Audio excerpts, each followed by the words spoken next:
morning, good afternoon, wherever you are in the world. Happy to have you guys here joining us today. Today, we're going to briefly discuss environmental racism and what it is and what it looks like. Um, a lot of people don't understand the deep aspects of environmental racism. People don't understand the true definitions, the history, and how it impacts them, or it may not even impact them, but how it might impact the people around them, your neighbors, your family, your boss, anybody. And, I'm here with Catherine and Angela, and we're going to get a little bit into what environmental racism is. My name's Tyler Cross. I go to Ithaca College. I'm a junior, and I study marketing communications with a minor in political studies and Arabic studies. And I'll pass it on to Catherine. My name is Katharine Downey. I use she, her pronouns. I am a sophomore, and my major is integrated marketing communications with a minor in environmental studies. And I will pass it to Angela. Hi, my name is Angela. My pronouns are she, they. I'm a freshman film, visual arts, and photo major. Yeah. Thank you. I'm so happy to have you guys. Very excited Um, to be here. Yep. so, guys, let's get into some examples of what environmental racism actually looks like. Um, would I any of you guys definitely, would any of you guys like to provide an example? I was going to say, initially when people hear the term environmental racism, they give you like a look because how can the environment be racist? But it's not the environment. I don't know. I recently I've been talking to my friends about this podcast episode, and they really they don't understand. They've actually never heard this term before. Um, but environmental racism really is a form of systematic racism where communities of color are burdened with health hazards, and this is through policies that are created by people. So it's not the environment; it's the people that are creating the policies that are hurting people, and it's through the environment. um, some of the Yep. examples, I mean, we're going to talk about two that hit close to home today, but these are things like landfills or mines, and these things like these communities suffer so much, and a string of health problems come along uh, with these uh, with these different things that are then imposed on those communities. And they tend to be communities of color or low income communities, which is unfortunate. Yeah. To add to your definition that I completely agree with, I think it's also important to note, like you said, that the environment itself isn't racist, just to reiterate, and it's people that are racist because we do have racism day to day, and we do have structures that impose racism through literally almost everything. So it's like, how could that not happen when environmentalism? So, we talk about um, like air pollution. Who is more likely to deal with air pollution, and why would they be more likely to do so? Because of the systematic racism that we have had throughout this country. And it's easier to put those issues off on people of color and low income communities because they don't have as much, they don't have as many resources to advocate for themselves or to, influence the government as, historically we have not. So it's very easy to put those things off onto communities of color or low income communities. And to kind of add on to systematic racism, um, corporations and industries take advantage of low income individuals, low income communities, because they're so easy to exploit. Like you said, Angela, they don't have enough resources to actually advocate for themselves. It's so many African American, friends that I have that, we discuss what goes on in our own neighborhoods, and they say this could never be changed or this can't stop. But that kind of amazes me because that right there, that tells you how many people believe that they don't have a voice, and that their voice does not matter. But we all have a voice, no matter what color you are. You just have to know how to use it. You have to know what to say. Again, also, you have to have the resources to do so. And this idea of the rich getting richer.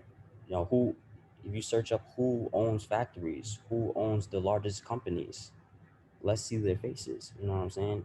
And it's just it's just amazing to see that this is you know this is the ground of America. This is how America is running. We could talk about capitalism.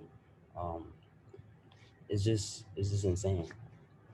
It's unfortunate to hear that there's like this helplessness that people don't feel like they have a mouthpiece, um, or they don't have a voice, because these are things that are directly affecting them, so they should be able to create the change they want to see. But it's not even them who are imposing it upon themselves, it's other people, and it's other people who don't care about them. And as someone who's done environmental advocacy, especially in this field of like environmental racism, I have noticed that a lot when I try to get my community to come out and support and basically challenge a gas plant that was being placed in our neighborhood. A lot of people they had been beaten down so much with being shut down and told that nothing's going to change, just deal with it. They have more money. It's, just take it and don't fight against it. So like that does happen a lot, and a lot of communities don't feel that they have the power, just like Tyler said. And just experiencing that firsthand and seeing that like people don't feel like that, or just don't feel like environmentalism is an important topic for them, is it's really challenging. And it shows, and it honestly puts people who fight against it even higher up in my eyes, because it's like, to keep going and to keep advocating for your community and yourself, even in the face of people telling you it's not a big deal, leave it alone, is something that's truly admirable. For sure, for sure. um, I know the term like environmental racism through a little research. It was actually an African American civil rights leader, Benjamin Chavis, who coined that term back in the 80s. And it was just described as like racial discrimination on the environmental policy making and the enforcement of regulation and laws that deliberately target communities of color, with toxic waste facilities and other things that negatively impact them. So that's some of the history behind it. But it's good to see that there are people that are, still advocating, and, you know, in my mind too, they're high up there.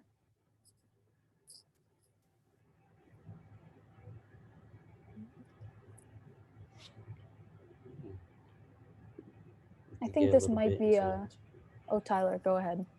I'm sorry. No, you could go ahead. I was gonna say this might be a good segue into talking about some of the, this might be a good segue, talking about, something that's a little closer to home, especially for you guys. And I want to start off like talking to you, Tyler, and ask you about, uh, some of your experiences, and ask you, what is Asthma Alley? Because this is something, you're from New York, and I know you live close to the Bronx. Um, could you describe a little bit more about what that is? So just to give you guys a little bit of more background about who I am. I grew up in Harlem, New York. I live about 5 minutes away from the Bronx. I live just across the bridge from the Bronx. I can see the Yankee Stadium just from my house. Born and raised in Harlem. And as you may know, New York City was definitely considered the epicenter of coronavirus. You know, even today, after a long year, it still has that title in the streets. It still has that title in the news. And how my family was impacted by was, my mom's a teacher. She couldn't do what she really loved to do, which was teach students in class. And that's kind of, that's heartbreaking. When you grow up in apartments that have 12 floors or 24 floors, and two elevators, you know, how many people are you running to a day? You might run into 200 people a day. And how bad is that when it think about how bad that might be when it comes to a pandemic, especially when this first started. You know, a lot of people in New York were getting infected. you have 41,700 confirmed cases, and out of those 41,000, 3,247 confirmed deaths. We might just read these things in the news as a number. Every day that I look in the news and I read the amount of deaths in the news, is just heartbreaking, because at that point it's just a number. You know what I'm saying? It's it's just it's very heartbreaking. Um, but I was quote unquote fortunate enough to have my family in Harlem, you know what I'm saying, versus having my family in the Bronx. I had friends in the Bronx that grew up, like I said, in the projects. In the projects, you looking at 24-story buildings. You running into 200 people a day. You have overcrowded lobbies. You know what I'm saying? You have overcrowded restaurants. And this is why so many people in the Bronx were getting sick. So, I kind of went off track there. But again, like I said before, I kind of wanted to get in depth of, you know, who I, where I came from at first. So, Thank you for you got, sharing that, though. of course. So, as you may know, New York City is definitely comprised of five boroughs. You have you have Queens, Manhattan, Brooklyn, Staten Island, and the Bronx. And of those five boroughs, the Bronx had the most infections. They had the most infections per person. And that's just in what I just described before. When I talked a little about myself, you can see why. Even if you weren't from there, you guys can see why that may happen. Imagine going up and down the stairs every day. You got to go to a grocery store. You know what I'm saying? Where you see thousands and thousands of people in one community at a grocery store. I bet you when you guys, well, not you guys specifically, but anybody that's watching, when you go to your nearest Walmart, there's so much space. You don't have that in the Bronx. Hmm. You have what's called a deli. You have a deli where you go and you get a sandwich, and those delis are like the size of a classroom. So imagine thousands of people from one community, South Bronx, going into one deli. You know what I'm saying? How do you think you could do it? This is a rhetorical question. In the midst of in the beginning of the pandemic, do you think that you could do that? You don't understand how the pandemic works. You never. This is all new. Do you think you could do that? But these people, not these people, but individual like my friends and family that live in the Bronx, they had to go through that. They had to go to the store. There's no avoiding that. There was nowhere else to go. It's not like they could pack their bags and go upstate, because who do they know upstate? You know what I'm saying? Um, so Asthma Alley is is nicknamed is a nickname for the Bronx, South Bronx specifically speaking. Um, that, and the reason it's called that is because the asthma rate is 8 to 12 times higher than the national average, and that's in South Bronx. That's almost, you could compare countries to that, and that's insane, and that's a county in New York. Asthma hospitalizations rate for children in the Bronx was 70% higher than the rest of NYC, and 700% higher than the rest of New York State, excluding New York City. Now, again, these are all numbers to us, but think about that: 70% higher than the rest of New York City. And I just said there's five boroughs, so four boroughs excluding the Bronx, then 700% higher than the rest of the entire state.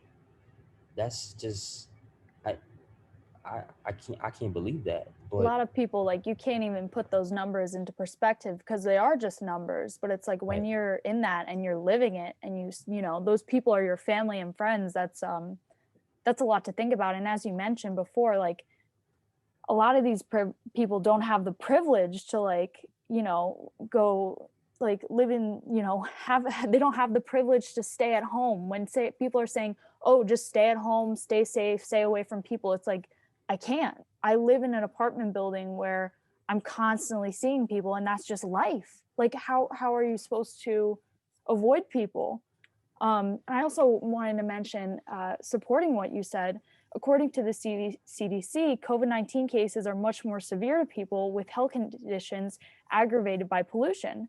So all these people who are living in the Bronx and already have these underlying health conditions from the pollution, Asthma Alley, are now contracting COVID-19 and are suffering even more than the people who live in the 4 other boroughs of New York who don't have that same poor quality air that they're breathing. I'll throw it back to you though, Tyler, if you have anything else to say. No, no, you're good. My next question was, how is this an example of environmental racism? Well, when you talk about race, inequality, and environmental injustice, those three things that I just listed, race, inequality, and environmental injustice, all intersect in the Bronx, leaving residents particularly vulnerable to coronavirus. You know, when we look at the demographics of who lives in the Bronx, you have mostly African Americans and Latinos and Hispanics. So, you know, of course you could look at it and say, well, this is definitely environmental injustice because this particular group of individuals, this minority is impacted by something higher that they cannot control. You know what I'm saying? It's something that's something that's controlled by somebody not higher than them, but quote unquote higher than them, right?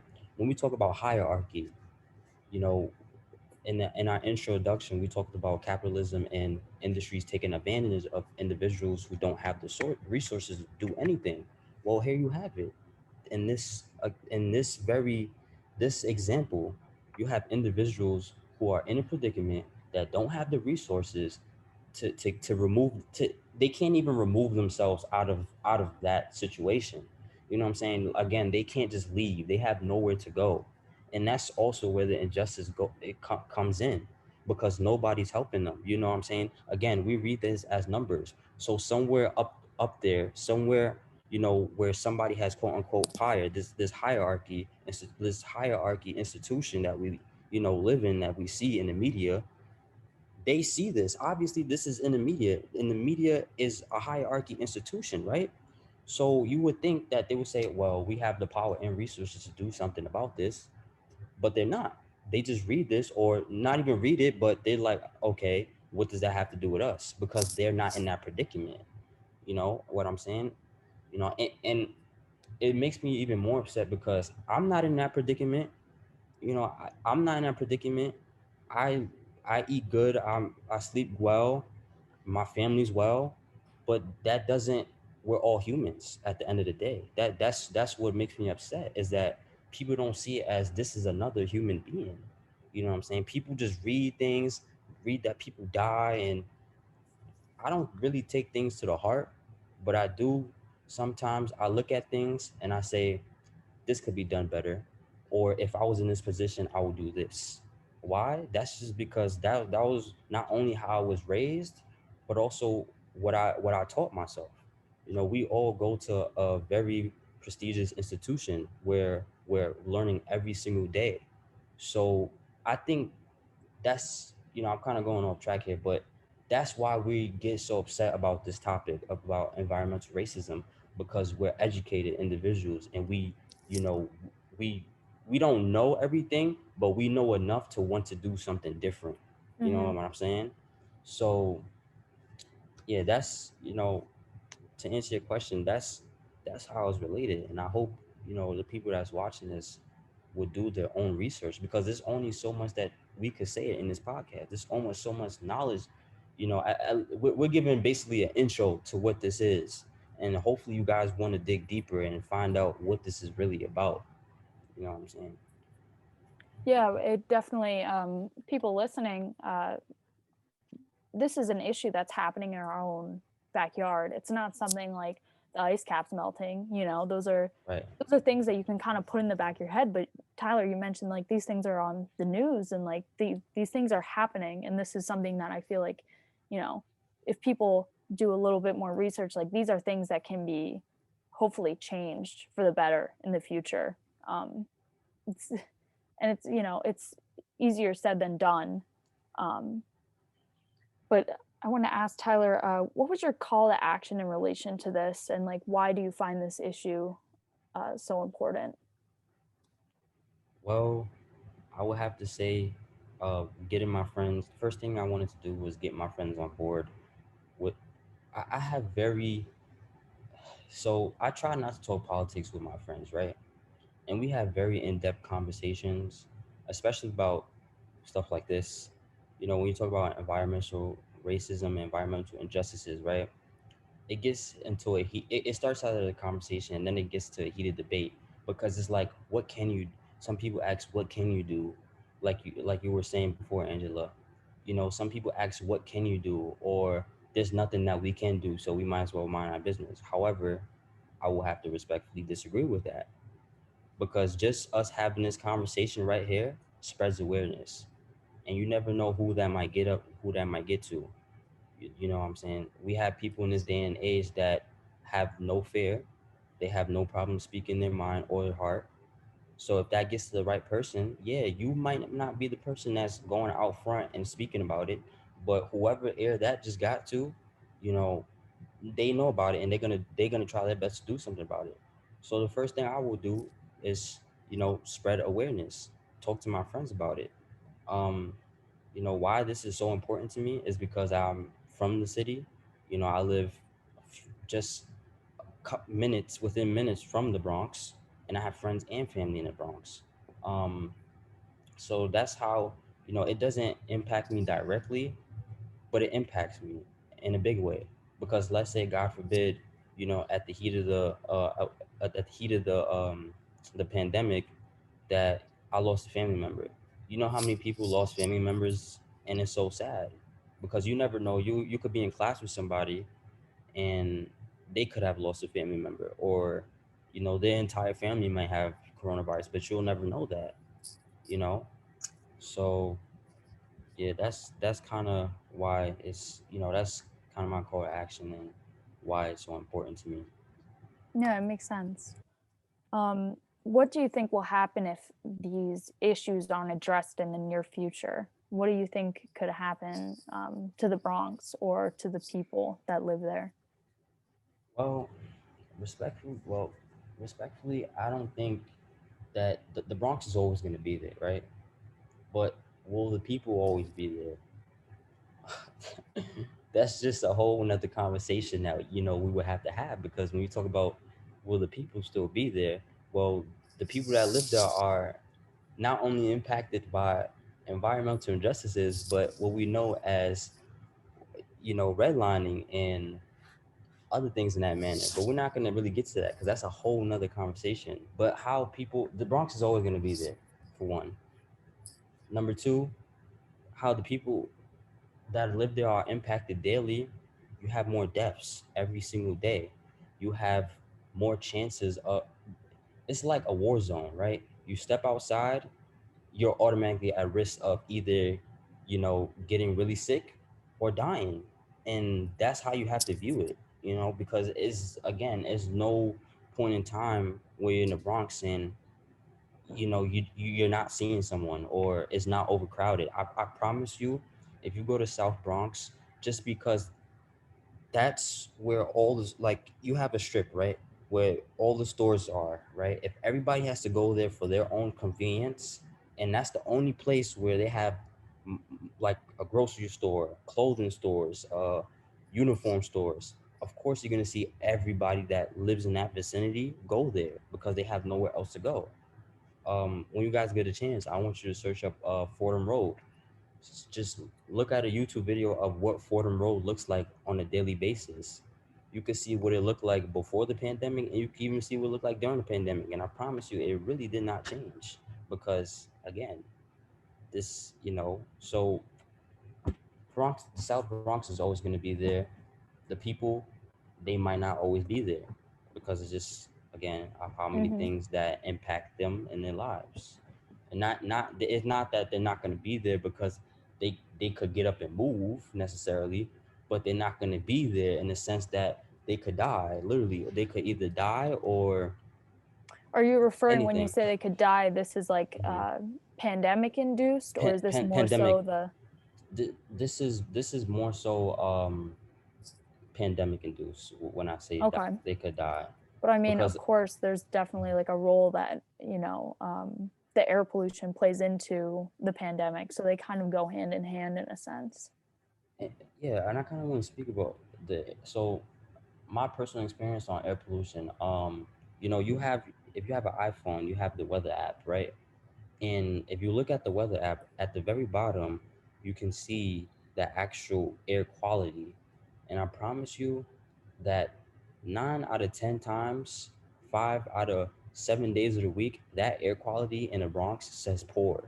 And that's sad, like for air quality to be poor, because it's like, you have some people that say, oh yeah, the air quality is poor, what can we really do about this? You can't escape that. You're in your apartment, you're still breathing the same air. You know what I'm saying? Or if you're in an apartment complex like the projects, with thousands and thousands of tenants, y'all all damn near breathing the same air. So, you know if you look, if you like you guys, well, if you stand, let's say you stood on a apartment building in Harlem, right? And you looked over the bridge and you looked at the Bronx. The Bronx literally always has like a gas cloud around it, and that's kind of like disgusting to see, because you know right here it could be sunny in Harlem, but you look across the river and it just looks dirty. And you have to ask, well, where is that coming from? Where is that pollution coming from? You have Jersey right across the bridge from New York City, and they have many factories. I swear, every time I drive through Jersey, all you see is so many factories, just black smoke, so much black smoke. Where do you think that's traveling? Where do you think that's going? Or even in California, this is a big one. In California, you have so many industries and corporations, right? Do you think that, this is a rhetorical question, do you think that the what those factories produce, right? The air pollution that they produce, it doesn't stay there. No, it travels, it just keeps going. It goes east, and then it lands and it stops around where we are. And you know, that's sad, but that's reality. That's the What, reality that we what's live being in. I'm sorry. what's being done right now to stop what's going on in the Bronx and like other areas that are highly polluted? And are there any organizations that are advocating against this at the moment? Yeah, so if we're talking about organizations advocating, you have the Impact Campaign. That's the Impact Campaign. When you guys get a chance, search this up, Google it. It's called the Impact Campaign, and they're guided by the American Lung Association Environmental Justice Programs. So nationwide, the Impact Campaign with Asthma Alley, aka the South Bronx, um, they they basically engage with policymakers, health officials, and grassroots organizers in a conversation about the effects of climate change on our children's health, with the goal of inspiring actions that reduce fossil fuel dependence and protect air quality standards. So, I want you guys to actually search up the Impact Campaign, and they made an entire documentary about Asthma Alley, and basically what could be done and what Asthma Alley looks like. Because if, again, if you watch the documentary and you see that and you see the way individuals live and how they might be affected by that, you know, for a person that's a non-believer of climate change for whatever reason, they might have a change of heart just because they see that, they might see that quote unquote firsthand. So I really recommend that you guys, when you get a chance, watch that documentary. But yes, the American Lung Association and Environmental Justice Program, um, which is called, they're working on the Impact Campaign to kind of, help with Asthma Alley. And I feel like you've already answered this question, but like, how can people help? You've talked about having conversations with people. You've mentioned, you can get involved with these organizations, making sure you look them up. But it seems as though like having these conversations with people, or, becoming educated on these situations really helps people understand what's happening and pulls on their heartstrings a little bit, because these are people. Um, so I think, I mean, if you have anything else to add, how can people help? I mean, it's as easy to say as just talking about it and doing your research. You know, that might not help directly, but it does help indirectly because you doing your research later down the line, you might be doing something that helps that current situation. You know what I'm saying? You might be more encouraged to work for an industry that that creates solar panels, or you might be more encouraged for working with working with like any of the campaign, like the campaign that I just listed out. So I would say really do your research. I don't ever like to tell people, oh, go out there and do this, because research is always first. I want to say Mm-hmm. that research is always first, because how can you ever expect to achieve something or get something done in the right way if you haven't done your research first? So, That's very IMC. um yes, I'm that sorry, I has had to tie that back in. I had to that tie has that in. that has been drilled in my head, in both our heads, because you're IMC as well. So, we hear about that research, research, research. So, yeah. Right. Right. We hear about that all the time. All right. And then just a transition, I was thinking we can now focus on an example that's not close to us, but in a different part of the US. Let's switch over to Angela and talk about environmental racism in the South. Um, Today, we're going to be focusing on Cancer Alley. Mhm. And Angela, I was hoping you could explain to us what is Cancer Alley. Okay. So Cancer Alley is basically the 85-mile stretch of the Mississippi River from Louis, Baton Rouge, Louisiana to New Orleans, Louisiana. New Orleans basically sits at the mouth of the Mississippi River, which is at the bottom, and then Baton Rouge is just 85 miles up or so. And along the river, there are several, just like photochemical plants. Petrochemical plants that and along with that, like several refineries, just so many factories exist along this like stretch of land. And along with that, there are residents that live along this area. And it's been called Cancer Valley due to it being an area that has so many high cases of cancer among the communities that live there. So the cancer is coming from these factories that are then polluting the water or the land. Could you explain that a little bit more? Um, yes, honestly, they're polluting both. It causes air pollution and water pollution because these factories require a large amount of water, which is why they're usually placed on the Mississippi River because it is a very large river, as we know. And yeah, they can pollute the land and they pollute the water and And the then air. can you explain how this is an example of environmental racism? Yes. So New Orleans is a Black city. Louisiana has historically had a very large Black population, one of the largest Black populations in the country. And the city of New Orleans was literally, Treme was one of the first Black neighborhoods in New Orleans. And with that, there, a lot of us live along the river. As somebody speaking from the perspective of someone from New Orleans, a lot of us live along the river, and there are large Black communities in poverty. And what goes with that is that a lot of these plants want to like find a way to take advantage of that. The fact that there are a lot of communities of color that are poor, and with that, it is environmental racism because we're disproportionately affected. New Orleans has always had a white ruling class, and with that is like there, it's very intentional on where these factories are set up, and you can tell with areas that are high income or predominantly white, there aren't these refineries or factories or anything like that. But in poor Black areas, there are a large amount of the time, and even in poor white areas, there are still refineries. Right. And I'm sure this comes from like people not having a voice and just going back into that systematic racism of like, these are policies that are being created by people in power who are not listening to the people who are living in those areas. Exactly.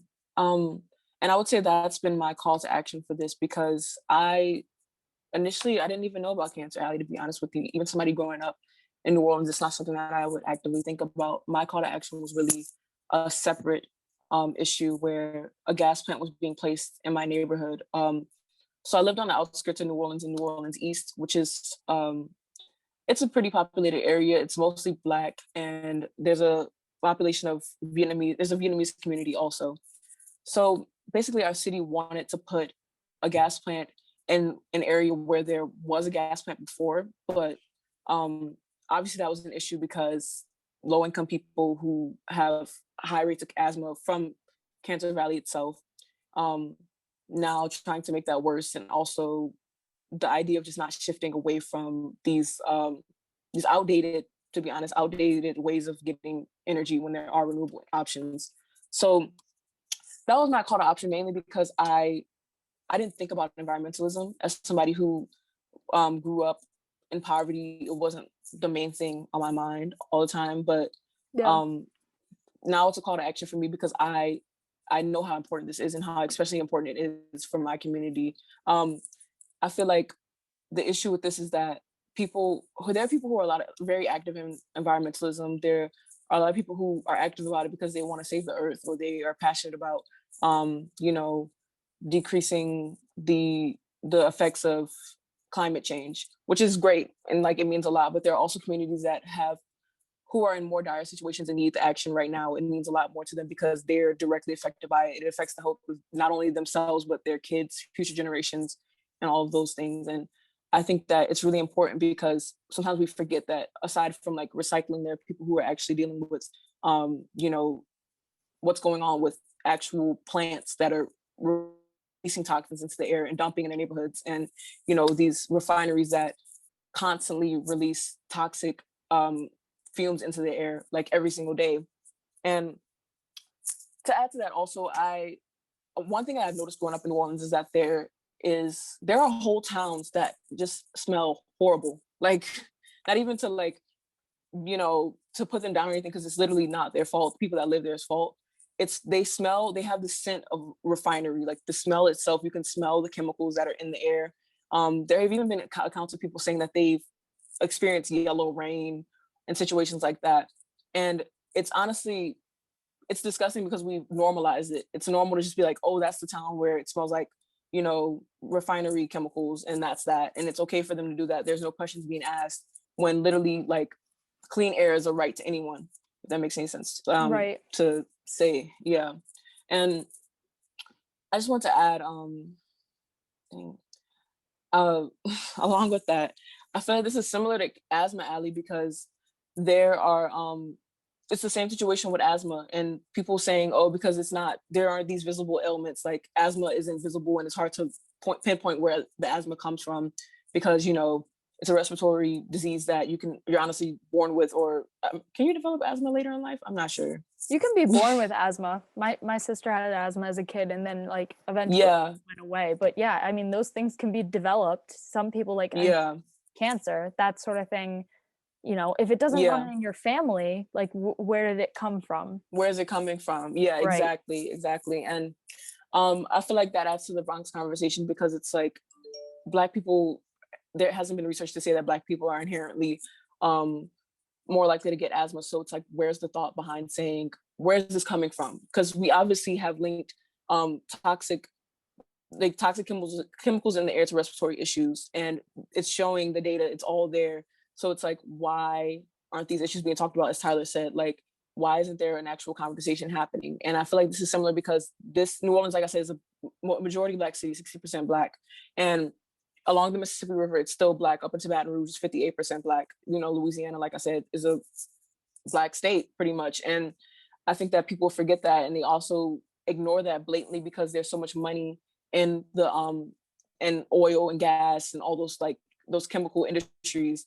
And I I feel have a like, question. yeah, Those refineries and stuff that are being put in, is that it benefiting New Orleans or is that benefiting that area, or it's more so the plant is there and they're bringing in other people, so there's not even jobs being created for those people? And you were right, like it's not even clean energy, at least like there's so much more yeah, advanced technology. But is it benefiting anyone, or is it really just, you know, big corporations making more money? right. Thank you so much for asking that because we I feel like Louisiana is a state. We love to say that these industries are benefiting us, which they are. They definitely are financially benefiting us. But at the same time, it's like, oh, we're getting new jobs, we're getting this and that. But at what cost? Because we're sinking from land loss, and also from just from literal climate change. And I feel like, sorry, I'm trailing off a little bit, but You're to put totally it fine. in better terms, I want to say that, like, they aren't benefiting us, and people in Louisiana, and people in my community itself, we're asking for clean energy. We're asking for them to stop putting in plants. They're not doing much for us. They're doing good for the energy corporations. They're doing great for them. They're doing for people who are higher ups in those corporations, because the people who are actually working with them in them are also suffering from health issues, are also suffering from asthma, and bringing that back home to their families. So it's truly, I feel like it's not benefiting us in the long term. And also, along with that, is we want more sustainable options for jobs, not only just having, because oil will run out. We've been told this several times, that oil isn't going to be here forever. And Hmm. if it's not something that's going to last, then why are we still vouching for it? Why are we still saying, oh, we're making money off of this, instead of investing in renewables and investing in industries that'll actually last? Right. And I'm sorry, I'm going to backtrack a little farther, but whatever Hmm. happened to the gas plant that they wanted to put in your neighborhood? What steps did you take to speak out against that? Well, there were, honestly, wow, this situation was a little crazy. I honestly don't know how we managed to get through that with Energy Corporation. I'm just gonna say their name. They basically did everything in their power to try and silence my community. They put in actors for council meetings. They brought in people to act, to speak in favor of Energy Corporation, in favor of them, and say that they wanted that they were okay with the gas plant, that people in the community loved it, were excited about it. And later on there was an investigation saying that those were actors, and we had to redo the meeting, we had to redo the vote, the council had to redecide. And with that situation, it's just like the gas plant, I'm sure it's postponed right now, because there are also lawsuits that went along with the fact that they put actors into a council meeting. And also just the community backlash. It was so many people that were just against it. We were adamant about telling them that we do not want it, we don't need it, nobody is asking for it. They said that the gas plant would help with the power outages that happened in New Orleans as a result of hurricane risks and rain and flooding. We have frequent power outages, but the issue wasn't the fact that we didn't have enough energy. The issue was the grid, and the fact that the grid is outdated and they haven't updated their grid. So it's just like a lot of scapegoating, a lot of saying that, like, we don't know what we're talking about, we don't know what we want, and that it's going to give us all these jobs and opportunities, when in reality it's just benefiting people who are higher ups in corporations. That's outlandish. That's really unfortunate to hear. And things like that, like hiring actors, it seems ridiculous. But then it's Yeah, it like, seems made I up. mean, I'm happy. Yeah, no, it seems like, honestly, it could be a movie. But I'm happy that there's like lawsuits against it, and like there was like Yeah. revotes and stuff. But it's unfortunate to hear, like, they're gonna come back and those things do get postponed. um Mm. I just want to ask you, like, how is this issue of Cancer Alley being impacted by how is it being impacted by the pandemic? Right. So I guess going back around the time the pandemic happened, New Orleans was celebrating Mardi Gras, which is, as we know, Mardi Gras is a huge celebration. People from all over the world come. It's a big deal. You have a lot of fun. You do whatever, and people from all over the world come. So the virus was spreading, and the thing is, people didn't think about the fact that as the virus spread, there was still a lot of people of color work in the hospitality industry. So there are a lot of people working in your hotel, serving you a beer, cleaning your room, just a bunch of contact things in people's faces all the time, all day. So the issue with this, and the fact that we're living in Cancer Alley, and Cancer Alley and the chemical plants that are there cause asthma, and people who are suffering at asthma, people who have kids with asthma, are are dealing with a respiratory illness, and bringing that back home to their families, and bringing back COVID to their families, spreading it in communities that we don't have a lot of access to good healthcare, we don't have access to a lot of resources that upper class people have access to. And I feel like this pandemic definitely has made things a lot worse. It's also contributed to people not being able to work. They're, if you catch COVID and you lose your job, like what are you gonna do? Like that affects your finances, that affects whether or not your kids get fed. And um this just like it's just like a trickle down effect, because it's like, okay, cancer, people can say, oh, okay, cancer, or oh, okay, asthma, like, well, those are separate things. Like it's just gonna happen with those plants being around. But like nobody saw a pandemic coming. So how do you even like prepare for that? How do you you're already at a disadvantage if you have those respiratory illnesses, or you're already struggling with other illnesses. Right, right. That's that's a lot. It's a lot to take into consideration. Um, what do you think will happen in the future? I mean, pandemic also played into this. What will happen if these problems aren't addressed with these refineries and industrial facilities being put in on the Mississippi River? What will happen in New Orleans and Louisiana? um I feel like we're going to be our own downfall. I don't think that it's the community that isn't just concerned about it. We've definitely asked for more reliable industries, more industries that'll last in the long term. But I feel that, it's just going to keep disproportionately affecting, poor communities, and people are going to keep turning a blind eye to it because it's easy to do that with low income people of color. And ultimately we're going to lose even more industries because we're losing land, we're losing clean air, which is very important. And that's not going to only just affect poor people, it's going to end up affecting people who have money. It's not going to just be in our neighborhoods, it's going to transition to other people's neighborhoods. And in the long term, right now it seems like it's just like, oh, the little man's problem, but eventually it's going to become everyone's problem, and nobody's going to make any money, and everybody's going to be sitting there looking dumb, like feeling like, Yeah. just feeling like we really messed up when we could have invested in something real, when we could have invested in our the youth's future.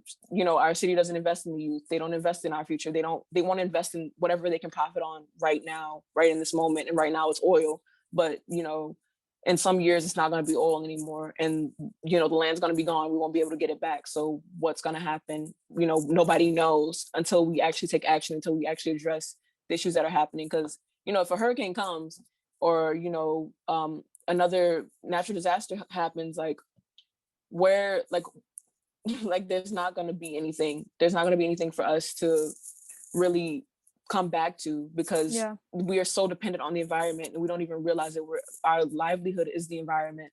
And we don't take that into consideration, and the fact that we've been told by scientists that it's not going to last, but we're still doing the same things over and over and over again, and expecting just a quick profit. It's not sustainable in any way. Right. Like you were saying, like expecting different results when the same thing's Yeah. happening over and over and over again. And I mean, hurricanes and stuff like that, it is like some of it is climate induced, and those things are happening more often. And your point of saying that we rely on the land more than we realize, and Yeah. it's, hopefully people will snap out of it and start to realize and respect the environment, and pay attention to pay attention to the little man now before it's a problem for everyone, because it will be. Yeah. My I next like to question. Oh, Tyler, go ahead. I like to add to that. You know, it's interesting that you say that, because I have a lot of conversations with people when we talk about, how much, we rely on the earth. We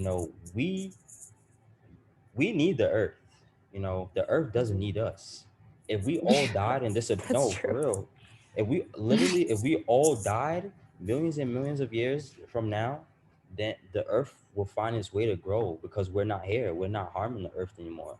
But then you have individuals that say, a lot of old people too, that say, oh well, this doesn't matter, I won't be alive 20 years from now, or I won't be alive if the ozone layer cracks. And that's just sad, because it's like, what about your kids? You have kids, and your kids are gonna have kids, but you don't give a f, because you're not gonna be on earth. And that's such a selfish mentality. Hmm. You know what I'm saying? But we also have to ask the question, this is rhetorical, but we also have to ask the question of, where does this mentality come from? You know what I'm saying? Where does it come from? So it's just something to think about. Sorry, I kind of interjected, but No, you're good. so I definitely think there's a lot of selfish people who are just taking themselves into consideration. Like when we're thinking about these big industries, they're not thinking about the little guy.